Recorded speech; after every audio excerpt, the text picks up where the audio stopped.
Bombira TV. Buenas tardes amigos, bienvenidos a la entrevista meridiana. Hoy contamos con el coordinador de la Maestría de Economía Internacional de la Universidad Central de Venezuela, el profesor Alfredo Ordóñez. Con él vamos a tratar un tema que es fundamental para los venezolanos. Se trata del tema del petróleo, la crisis, cómo afecta la caída de los precios del petróleo a todos los venezolanos. ¿Qué se espera para el futuro? Estos serán los temas que vamos a tratar con nuestro invitado de hoy, a quien damos la más cordial bienvenida. Gracias, Alfredo. Muchísimas gracias. Bien, para comenzar, pues quisiéramos que tú nos pudieses argumentar un poquito acerca de por qué se genera esta crisis.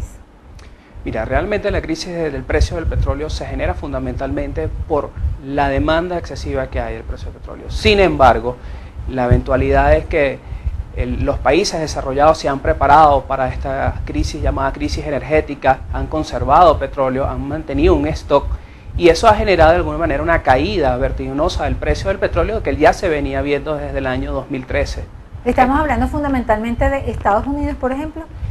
Estados Unidos y las grandes potencias se preparan para ello, o sea, ellos se preparan a pesar de la innovación tecnológica, en generar tecnología, conservar esa tecnología y prepararse para esas llamadas crisis. Como vengo revendizo, iba a iniciar este año, ya se sabía que. Ahora bien, ¿qué genera de manera puntual la caída de los precios? Porque sabemos que el consumo inclusive tiende a incrementarse. Sí, bueno, indudablemente que es el proceso de innovación tecnológica lo que le genera a estos países desarrollados sencillamente a demandar menos petróleo. ¿Okay? Estamos hablando de energías alternas como la energía nuclear, la energía solar, que vienen de alguna manera teniendo un auge muy importante en Europa y en América del Norte. Por supuesto, eso ha generado una parte indudablemente del petróleo que se descarta pues, dentro del mercado. Ahora bien, si pues hay esta posición a nivel mundial y seguramente, como lo saben las potencias, también lo saben los países productores de petróleo, y además existe algo que se llama la OPEP. ¿Por qué hay esa dicotomía? Porque estos países no mantienen, digamos, un criterio unificado para que mantengan los precios y pues se generan estas dicotomías que a fin de cuentas, bueno, afectan a países como Venezuela, quienes tienen menor producción de petróleo. Claro, mira, la OPEP está dividida en dos grupos. Un grupo que solicita urgentemente el recorte del precio del petróleo, como países como Venezuela, lo que es particularmente Nigeria, porque son países que dependen fundamentalmente del ingreso petrolero. Una caída del ingreso petrolero es una caída de sus economías. A distinto a países como Arabia Saudita, Kuwait, Emiratos Árabes Unidos, se han preocupado desde hace mucho tiempo en generar otras tecnologías alternativas. El caso de Arabia Saudita viene trabajando en la energía solar desde hace muchos años. Por supuesto, un impacto en el mercado petrolero de alguna manera puede contenerlo. Tanto así han sido las declaraciones de los voceros de estos gobiernos que han emitido que no es necesario un recorte urgente sobre el precio del petróleo. Por eso la gran discordia que hay dentro del seno de la OPEP. Ahora, estas posiciones de estos países obedecen a criterios definitivamente particulares. Pregunto. Sí, indudablemente son particulares. Vamos a darte la cuenta, ahorita el presidente Nicolás hizo una gira y recibió diversas opiniones. Todos están de acuerdo en que el precio del petróleo debe ser justo, pero a algunos no les parece prioridad recortar el precio del petróleo y a otros les parece que sí. Indudablemente es una posición que han venido manteniendo unilateralmente en la OPEP. Ahora, Venezuela cuenta con una de las reservas de petróleo probadas más grandes del planeta. ¿Qué significa eso en toda esta jugada? ¿Qué ventajas o desventajas tenemos en base a esta realidad? Mira, la realidad es que tenemos la ventaja de tener crudo en nuestro subsuelo. La desventaja es que no podemos producirlo como puede producir Arabia Saudita, porque nuestro crudo es sumamente pesado. Segundo elemento es que no tenemos la capacidad de refinación que tienen las grandes potencias económicas. Nosotros seguimos refinando aproximadamente 2 millones de barriles diarios, lo mismo que viene haciendo Arabia Saudita, pero no lo podemos comparar con lo que refina Estados Unidos de Norteamérica, que refina aproximadamente casi el 25% de lo que se refina en la economía mundial. E indudablemente lo que se consume es el producto refinado. Y eso es algo que debemos tomar en cuenta. Eso quiere decir que una de las debilidades, por ejemplo, en el caso de Venezuela, con respecto a ese gran mercado mundial, es la capacidad no solo de producción, sino también de procesamiento del producto. Sí, tenemos un nivel muy bajo. Si son esos dos aspectos paralelos, es decir, cada uno con su propia divergencia, ¿no? Claro, porque es que no tenemos capacidad de refinación, entonces seguimos siendo países que estamos conectados con las grandes economías, que son las que realmente manejan un proceso de refinación, que pueden diversificar el producto y comercializarlo.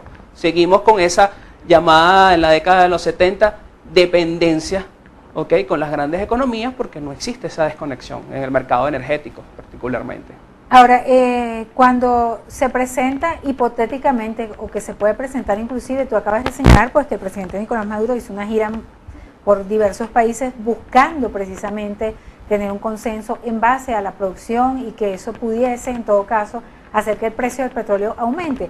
Ahora bien, si alguno de estos países tomara decisiones en base a producción, en base, que creo que es más que todas las que podrían tomar, porque el precio en todo caso es más o menos unilateral o global, ¿verdad? Tomarse una decisión fuera de ese cartel petrolero, ¿cuál podría ser la consecuencia? Mira, la consecuencia es lo que vemos ahorita. Ahorita las economías están tomando decisiones totalmente diversas. Cada país está haciendo lo que puede hacer con su ingreso petrolero, ¿ok? Sin embargo, lo que sí hay que darnos cuenta es que el índice bursátil, que es el mercado bursátil donde se maneja realmente el mercado petrolero, viene en un proceso de ascendencia, o sea, viene creciendo. El Nasdaq, que es el indicador de tecnología, viene creciendo y eso va a tener un impacto indudablemente en lo que es el proceso de producción de petróleo. ¿En qué sentido? En que va a haber inversión o menor inversión, y eso es donde va a haber realmente impactado el mercado petrolero. En todo caso, eso tiene que ver directamente con la posibilidad de competitividad y quizás aspectos fundamentales como la refinación. ¿En qué posición está Venezuela en este punto a nivel mundial? La respuesta de nuestro invitado en la próxima parte. Quédense con nosotros.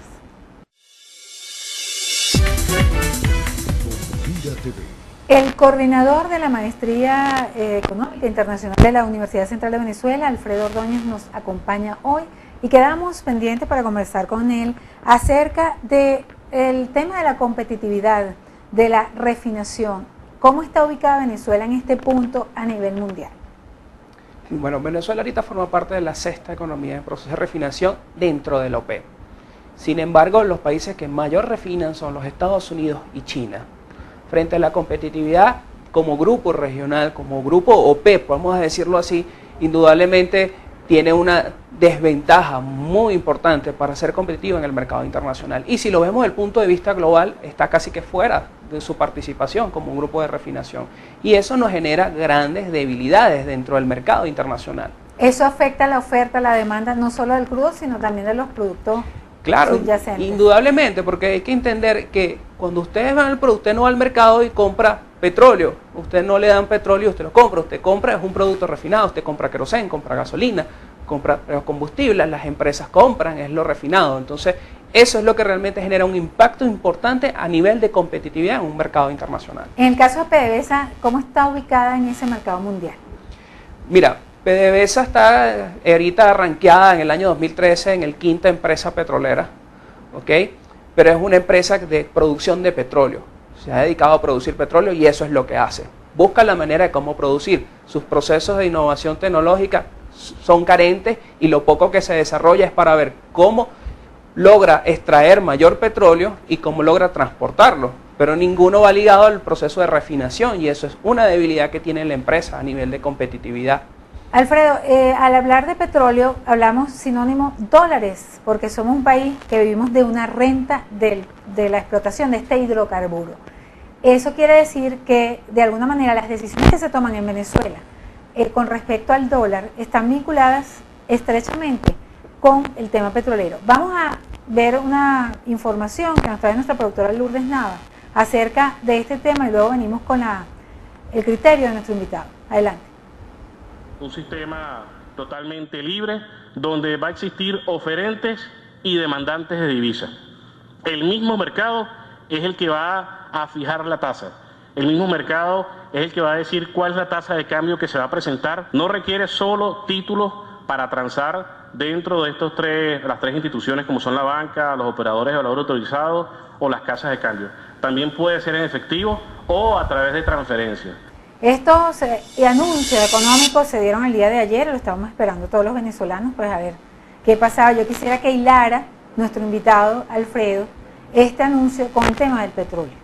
¿Cómo se juntan estos dos temas? Sí, indudablemente cuando tu principal fuente de recursos de divisas, siendo una economía dependiente del dólar, cuando no tienes dólares tienes que buscar la manera de agilizar el proceso de productividad nacional. El país viene pasando un proceso de estancamiento y necesitas darle divisas a la economía. ¿Qué sucede? El gobierno decidió de alguna manera establecer 3 tipos de cambios que para ellos le parecen una salida. Primero, para productos que son básicos, fundamentales, como es el sector de alimentos y medicina. El otro, basado en algunos para el sector empresarial, ¿okay? Y darle un libre oferta y demanda.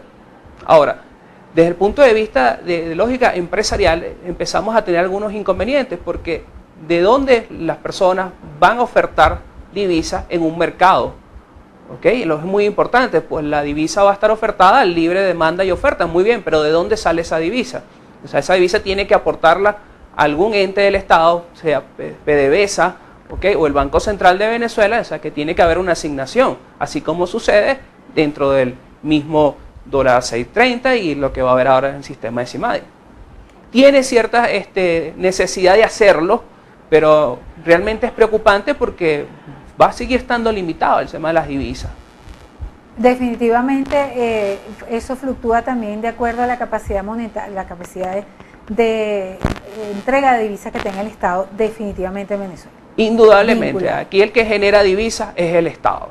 O sea, es muy difícil que tú veas unas empresas transnacionales que tal vez quieran ir al mercado, pero es a repatriar sus capitales. Y ahí seguramente van a haber medidas de restricción, cosa que en las declaraciones de ayer no quedaron muy claras. Nos dijeron, va a haber un mercado donde se puede comprar, pero ¿cuánto se puede comprar? ¿Cómo se puede comprar? ¿Y quiénes pueden hacerlo? Primero porque las grandes empresas transnacionales adquirir divisas repatrian sus capitales y ese es su principal objetivo. Ahora, han señalado algunos factores políticos que las grandes potencias estarían inclusive incidiendo de manera quizás maligna en cuanto al descenso del precio del petróleo. ¿Tienen la potestad las potencias de incidir en el precio? Es decir, bueno, en este momento vamos a bajar el precio con tales y tales estrategias. Mira, eso es un tema hasta a veces de factor geopolítico, ¿ok? El que puedan tomar decisiones de insinuar o no es decisión de cada país, pero lo que sí podemos es que cada país se preocupa por tener un desarrollo energético y que pueda satisfacer sus necesidades. Tal es el caso del fracking en Estados Unidos. Es muy criticado, su tecnología no es agradable para el medio ambiente, pero es un país que toma sus decisiones para satisfacer sus necesidades. Otro elemento que se debe destacar es que las grandes empresas productoras de petróleo, ¿okay? Han declarado la necesidad de recortar los niveles de inversión, ¿okay? En los desarrollos tecnológicos por dado la misma situación de crisis. Eso va a generar en un corto tiempo el incremento del precio del petróleo nuevamente en el mercado internacional. ¿Cuáles son los países con los que podría contar Venezuela como aliados en este paquete? Mira, indudablemente los países del Medio Oriente y tal vez Nigeria, que es una de las economías que más se ha visto afectada, pero indudablemente se ha demostrado, y en la gira se demostró que cada país está desarrollando su propia estrategia de lo que es a base de crecimiento energético. Entonces Venezuela de alguna manera queda aislada, o sea, indudablemente queda aislada en cuanto a política exterior, pero con la mera necesidad de invertir más en lo que son los niveles de refinación para poder lograr cierto nivel de competitividad en el mercado. Ahora, invertir en niveles de refinación quiere decir infraestructura, inversión en un país como lo que estamos viviendo, donde no hay medicina, donde no hay harina de pan, donde hay problemas de desabastecimiento. Puede tener como prioridad un gobierno pues levantar la parte de refinación, que es una infraestructura costosa. Mira, ¿Puede pasar eso en Venezuela? Hay dos elementos a destacar. Bajo mi percepción es que el precio del petróleo vuelve a estabilizarse a mediados de año, entre 75, $70 a final de año. Mucho cuidado si no logra otra vez los 100, pasa la barrera de los 100. Mira, es importante hacer una lectura geopolítica porque ya Francia le declaró la guerra al Estado Islámico, ¿cierto? La situación en Ucrania se incrementa cada día más, es mucho más tensa. Ayer lamentablemente vimos la noticia de esta chica ciudadana norteamericana que falleció en los ataques bombardeos en Siria, dentro del Estado Islámico. Ya Obama declara la guerra al Estado Islámico. Es decir, logramos una tensión internacional que va nuevamente a generar un estímulo al precio del petróleo. ¿Puede llegar a 100 el petróleo de acuerdo a tu visión? A final de año yo sí creo que vuelvo a lograr. Muchísimas gracias, Alfredo Ordóñez, profesor de la Universidad Central de Venezuela, por compartir con nosotros este tema tan interesante. Seguramente, y esperamos que así sea, contaremos con él en alguna otra oportunidad para tocar temas realmente importantes para nuestro pueblo. Gracias por permitirnos estar allí con nosotros en la entrevista meridiana. La producción Lourdes Nava y quien tuvo el inmenso placer de hablar con ustedes, Daisy Oropesa. Nos despedimos hasta mañana cuando estaremos una vez más con ustedes a través de la primera televisora de los Altos Mirandinos. Los dejamos con Xiomara y Harold para la despedida de esta emisión.